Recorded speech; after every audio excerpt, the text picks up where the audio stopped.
Welcome to Trending in Education. Mike Palmer here. We're going to be talking about the ASU GSV conference. We actually had boots on the ground in the form of Mike Merrill, who is joining me again on the show. Mike, welcome back to Trending in Education. Hey, Mike, it's great to be here. Mike is the Chief Product Officer at Clash TV. He's also someone who is keeping his eye on where the world of EdTech is going. We've known each other for years. You've helped me out on the show in the past, and we've had you on at least once, and then hopefully we'll have you on again in the future. But we wanted to spend a little time today following up on the conversation that I had with Nancy, our virtual co-host, on a recent episode of Trending in Education about conferences and about ASU GSV. Also talked about podcast movement, where we'll have another show to follow up on that conference as well. But ASU GSV is a conference that's been around for several years. This year it was in San Diego. I've always tracked news coming out of it. When we were at Kaplan, frequently a contingent of folks would attend. It's the conference to go to if you're interested in educational technology and investment, whether it's venture capital or startups, private equity. It's a place to understand who's going to be acquired by whom, who's partnering with whom, and what's on the horizon for EdTech and for education more broadly. It's also a global conference, which is interesting. But I was musing about how attending it online may not be as great as attending it in person.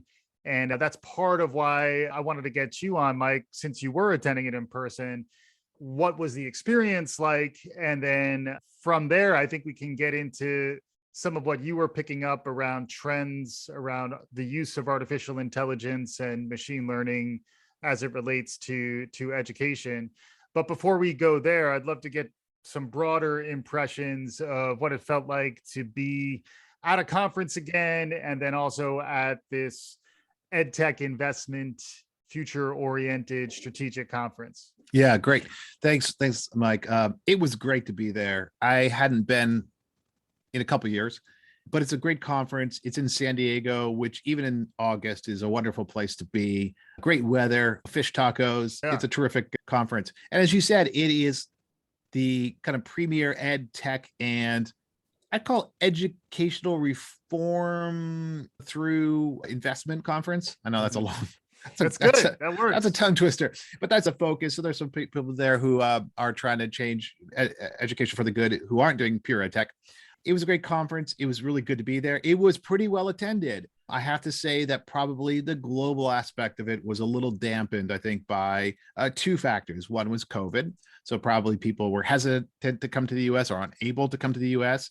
And also, I think the changes in China, where the Chinese government has come down pretty hard on some of the companies that were mainstays in the last few years of ASU GSV. Yeah. For example, Tall Education typically would have had a large booth there and a lot of folks, and I didn't see many folks around. So it was much more a North American conference than it has been in the past years. It has been acceleratingly a global conference, and I think there was a little bit of pullback this year. Nonetheless, a lot of attendance, a lot of folks there, and a lot of action on the ground.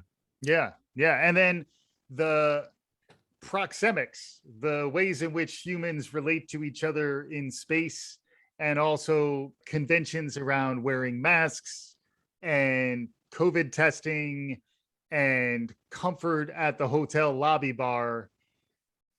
In no particular order, I'd be curious what your impressions were attending a conference in August of 2021 versus attending it in the pre-pandemic time. So, it was just going to be a conference, and it was actually very booked. I could not get a room at the hotel, the conference hotel. I had to go off-site. It was very booked. It seemed like maybe some folks did not show up because I knew that hotel rooms were opening up. There were cascading notices. So the first notice was you have to get COVID tested 72 hours of showing up. You have to get COVID tested within 72 hours of registering at the conference. That was the first message. And the next message was we're going to be wearing masks everywhere at the conference, including the hotel bar and lobby. Well, you can kind of guess that maybe there weren't that many masks at the bar. But Right. other than that, it was a pretty masked conference. The speakers on the stage weren't masked, but all the audience members were. Mhm. And this was an interesting experience because as you're passing each other in the hallway, you're always looking around for people, but this Yeah. time you're not quite sure if you know them or not. Right. So there's a lot of looking into strangers' eyes and Yeah. saying, do I know you? Do you know me? You Yeah. know? And then Yeah. as you see them smile, the squinting them near the eyes, where they realize, Yeah. no, we don't know each other. We're just staring into each other's eyes beseechingly. Yeah. So it was unique. That being said, A quick reflection that we may be launching new generations of super flirters because all we have are our eyes at the hotel lobby bar. the other thing I'd say is the meeting up with people seemed to have a certain immediacy that sometimes at conferences you're worn out. Yeah. People were very eager to talk to other people, and you felt that. And I'd say that people were probably even a little more vulnerable and a little more willing to reveal both triumphs and challenges that they've been facing. Mhm. So I found the person-to-person conversation also extremely pleasurable, and I learned a lot. Yeah. And it's also my impression, I've likened it to Davos or Sun Valley. The people who are there are pot committed. There's a little bit of Leon Festinger and cognitive dissonance happening here. Those are the references that I'm using, Mike, and I'm sticking with it. Okay, who's the passenger? Leon Festinger was a psychologist back in the mid 20th century who studied cognitive dissonance, which basically said when what happens in the world disconnects with your cognitive framework, you frequently adjust the cognitive framework to match what you're observing. So the idea is if you spent a lot on a conference, you're more likely to find the conference worthwhile than if you're not spending anything on the conference. And then if you add to that, I spent nothing and I'm not even committing my time or my physical presence to this conference, it's a very light commitment and you can just let it go. Whereas once you invest in the admission, the airfare, the rigmarole is the word that I'm using to describe whatever new complexity around getting COVID tested, showing your paperwork, understanding whatever mask drama is going to be part of the subtext. Yeah. Once you have invested in getting through all that, you're more invested in continuing to lean in and power through. So does that make sense? That's right. Yeah. I think that's right. This might be called the endowment effect. Let me tell you, when you have spent 2 hours waiting online so that you can insert a swab into your nose and circle around 5 times and then switch over the other nostril and do it another 5 times in front of a total stranger. Yeah. That's the kind of endowment effect that's hard to replicate. It's a bit of a rite of initiation to a certain extent. You are now part of an elite tribe. The numbers were probably beyond tribal, but I imagine the group sizes were probably more like the Jeff Bezos 2 pizza rule, where you would frequently have a manageable number. Did you ever feel like things were overcrowded while you were out there? Joining that tribe of nasal swabbers, there were quite a few people there, but we found our tribes therein. So there's definitely the ex-Kaplan tribe was around. Yeah. We found each other, and I worked for a company called SchoolNet that was later acquired by Pearson. So the SchoolNet tribe, and many of us hadn't seen each other really literally in 10 years, and finding ourselves there and having gone through the same rites of passage, the same hazing, if you will, probably sweetened the meeting. Yeah. And I got to say, though, I think face paint was probably a little too much, but I'm just kidding. There was little or no face paint to the best of my knowledge. That's just a spurious rumor. But then the Kaplan purple, all that. half my chest and the other chest. Oh, wow. I didn't even think about that.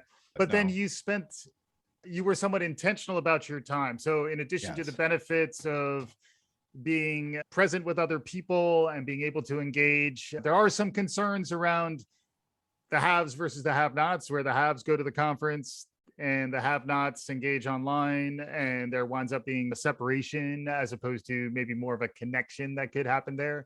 Putting that critique aside, it sounds like once you're there, you have value in the experience of being there, and that you had the added value, Mike, of attacking the agenda in a way that would give you a nice through line around the use of artificial intelligence and just generally trends in the broader EdTech space.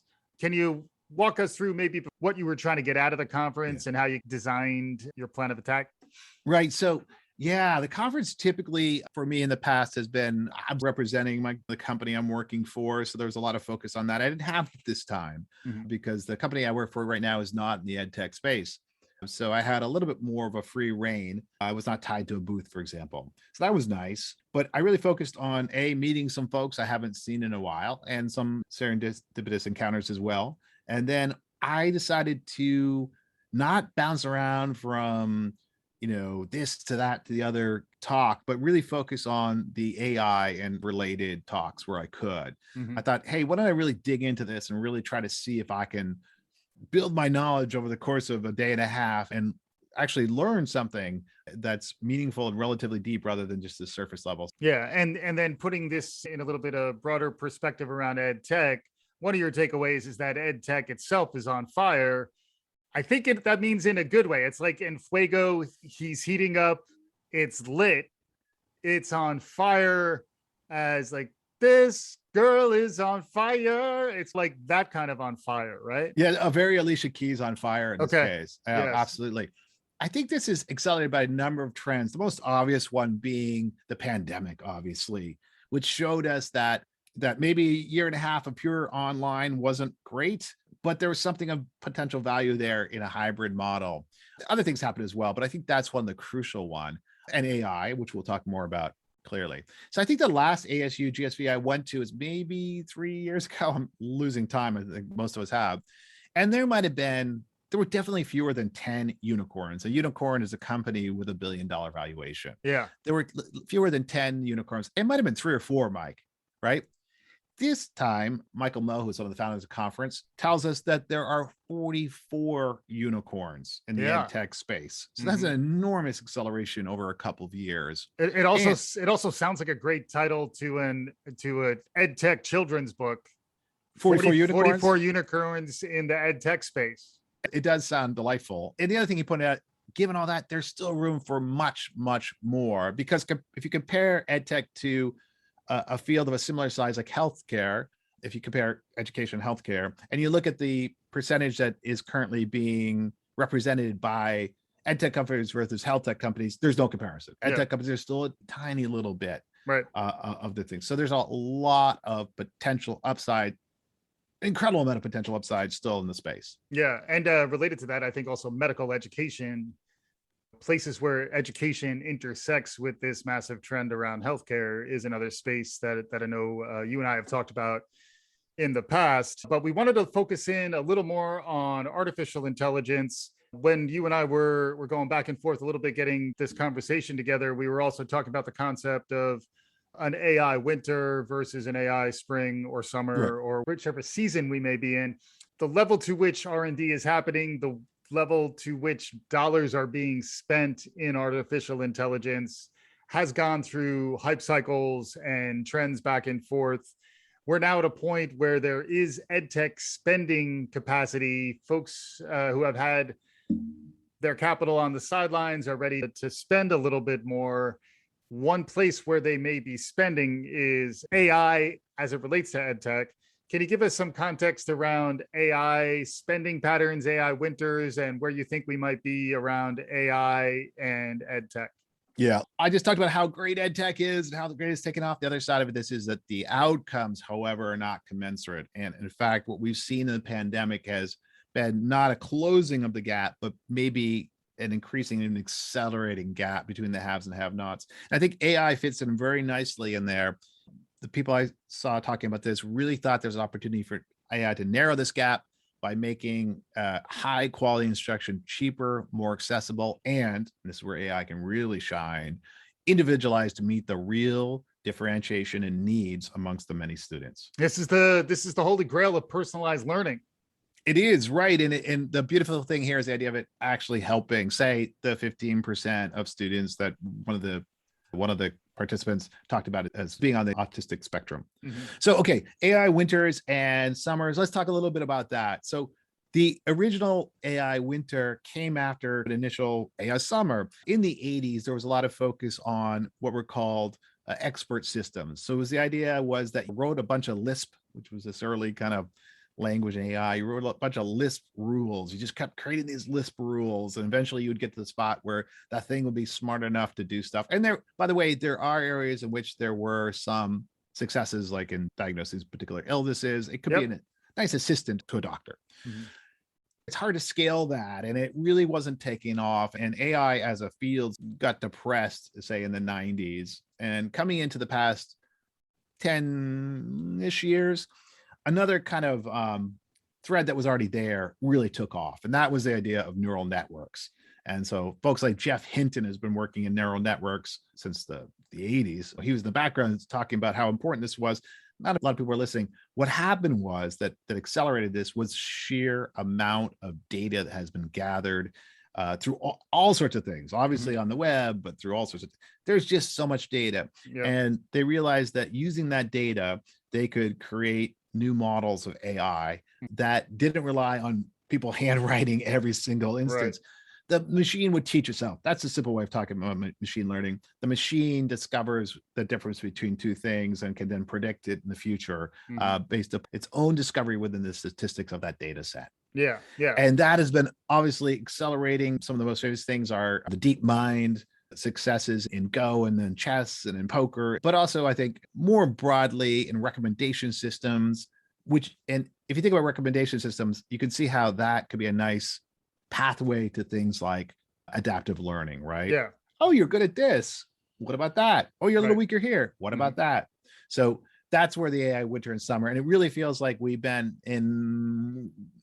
hope in summer. There are people who are writing papers and saying, this is petering out too. There are people who are writing papers saying it is just early days and it's going to take off. And I think the overall consensus at this conference was the latter. In the educational space, there is tons of room for AI to affect great positive change. Yeah. And getting back to your point, there's probably some incentive to just spend the money, even if you understand that the return may not be 100% there. The way we're going to move forward is through some investment, and then hopefully there'll be some breakthroughs that will allow for some genuine transformation. In terms of the design concept, though, when you get investors connected to developers and Silicon Valley, frequently the teacher gets lost in the middle. We've talked a lot on the show about human-centered design practices. We recently had Tony Wan on the show from Reach Capital, who were talking about investing in the tools that help make the teachers and the people who deliver the instruction better. What was the more humanistic aspect of the conversation? What kind of themes were emerging while you were out there? Yeah, so Bror Saxberg, who both Mike and I worked with back at Kaplan, who's now at Chan Zuckerberg Institute, pointed out that he's still seeing many products that are reaching kind of this investment phase where neither teacher nor student have been involved in the process. And he brought up the term that's very current, which is inclusive design, that you need to involve the teacher and the student from the very earliest days. You don't take a technology and try to build into the adaptive learning. You try to find out what their pain points are, what their issues are, what the challenges are, what the opportunities are, and you adapt the technology to meet their needs. Yeah. And then the idea of ethics is something that has come up a little bit more when you think about use of AI. Just as much as it could be gap narrowing, it could also be gap widening. Algorithmic bias is a theme that's out there quite a bit, particularly around job placement, where it seems like there's been an awakening so that there's a little more critical thought being applied to the use of AI to solve these types of problems. How did the ethical side of the conversation play out at ASU GSV? Yeah, one of the most interesting concepts I heard of there was presented by Frida Polly of Pymetrics. She actually wasn't able to attend the conference at the last minute, but she sent in a notice that was read by Jason Palmer, who was running the session. And she talked about an emissions standards for AI, which is a great metaphor that we have emission standards for cars, but we don't have an emission standards for AI, a way of measuring the racial, gender, and other biases that are being presented by a particular AI model. Mm-hmm. So I thought that was a great notion. Okay, so that's great. So once you find out what's wrong, how do you fix things? This is where you get into data. I know data is not the most exciting topic, but it's really crucial. It is, as people have pointed out, the oil of our economy. It is important to talk about. And Michelle Barrett of Edmentum talked about, for AI systems built on machine learning, quality data is key. And you not only need to ask the question now, who collected this data, but who decided what data to collect? And she proposed, who was in the room when those decisions were made? That there has to be representation in the room as you make these data design decisions, which in my experience isn't happening right now very often. Yeah. These decisions are being made from purely pragmatic point of view. What do I need to get this thing running? And not necessarily from this other view. And my apologies to anybody who is taking this seriously and has been doing this. And I'm sure that there are some people out there, but I don't think this is being done enough. Yeah. Yeah. And then how about looking ahead in terms of the future of work? In addition to Nancy as a virtual host, we are also starting to see technology start to blend into what teachers have traditionally done. What's your perspective there? How do you see us navigating through this? Do you feel like there was enough representation of the voice of the teacher and the boots on the ground instructional design? Or was it a little more captains of industry wheeling and dealing without necessarily a connection to actual instructional engagement, the relationship between a teacher and a student? Yeah, that's a really good question. And this is where there were definitely some fissures amongst the participants.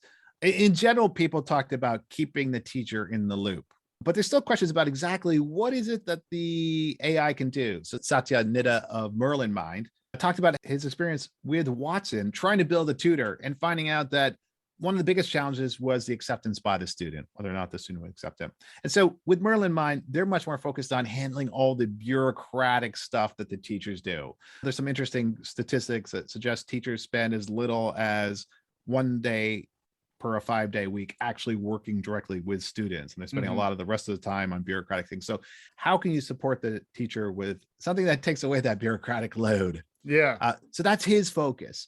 Other people are focused on pretty strong tutoring systems. Yair Shapira of Amplio talks about how hard it is for teachers to serve the broad range of needs of the students. He can help free up the teacher to do a lot of the teaching by helping the students who have these different needs. And he believes that his systems have shown sometimes like 10x in uptake of knowledge using a tutoring system.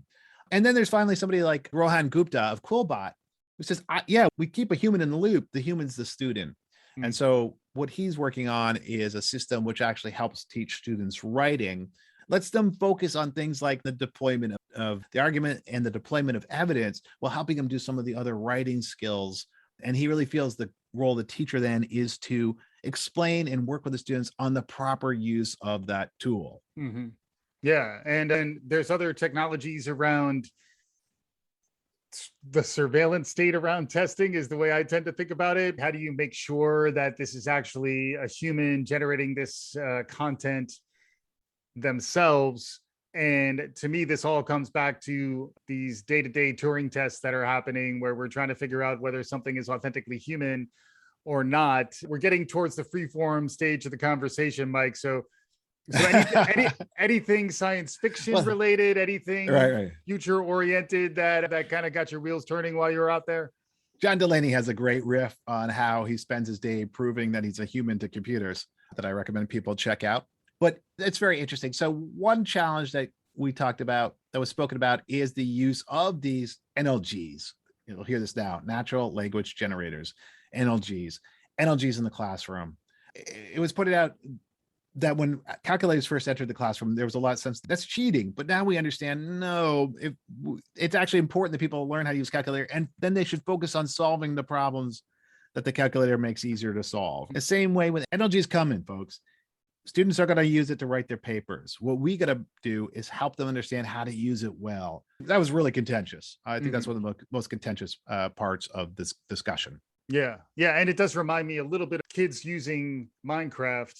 Developing Minecraft is arguably positive in that they're developing the tools and the mindsets that are necessary for the types of jobs that might be emerging in the future. I think the same thing is true where teaching a kid to be savvy, or even an adult to be savvy about the tooling that is out there so that they can, in fact, become more of an augmented human by virtue of the tools that they're able to supplement with. Really interesting stuff. So, any predictions for you coming out of this? Any predictions that you heard? Any provocative thoughts, takeaways as we're getting closer to conclusion? Yeah. So a lot of the predictions that are interesting are around the direction that AI is heading. Is AI going to be this incredible revolutionary leap? Are we going to have full scale, amazing tutors working with students? Or is in fact the much better, safer, and maybe more productive approach to focus on those very specific things that AI does very well? Not just like recognizing cat photos, the things they can do to support teachers and students. See AI as a tool in support of augmenting us, or is it going to be revolutionary? And I think that my sense is that both sides are running hard right now. Yeah. It's a race. And the people who think it's all determinative, Ulrich Christensen of Area 9 said, I don't want to just use AI to replicate the current instructional effect that's going on in the classroom. I think it should reform all of education. I think education could be much better. So what we're doing at Area 9 is not just replicating what's currently being done. So if you like Turing said, how do we know when a computer is smart? When it fools us. Nope. I'm not trying to replicate and create thing that fools us. I'm trying to create something that will in fact make education better. So those are three different futures: the tutor, the tool, or the whole recreation of education. I would suggest anyone who's out there placing bets, place a bet on each one.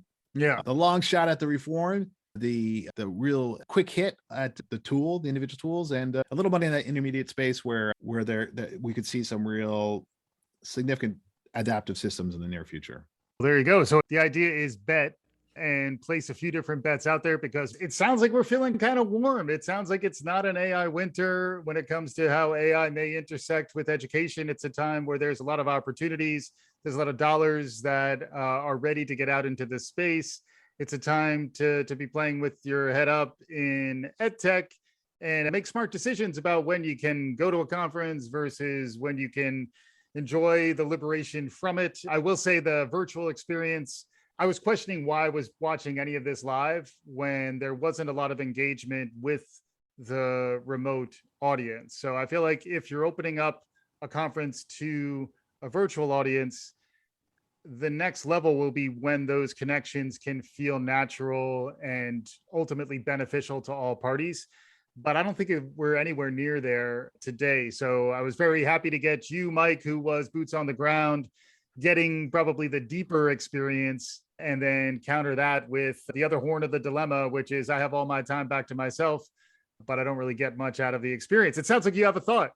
I have two thoughts. I think in some ways, maybe we're in AI late summer, early fall. Okay. And so we're just beginning to harvest some of the stuff out of the field. Yeah. Some of the easy tools. And then we're also looking at the apples and pears growing in the trees. And also we're planting seeds for next year. So it's all year round in AI, I'd argue.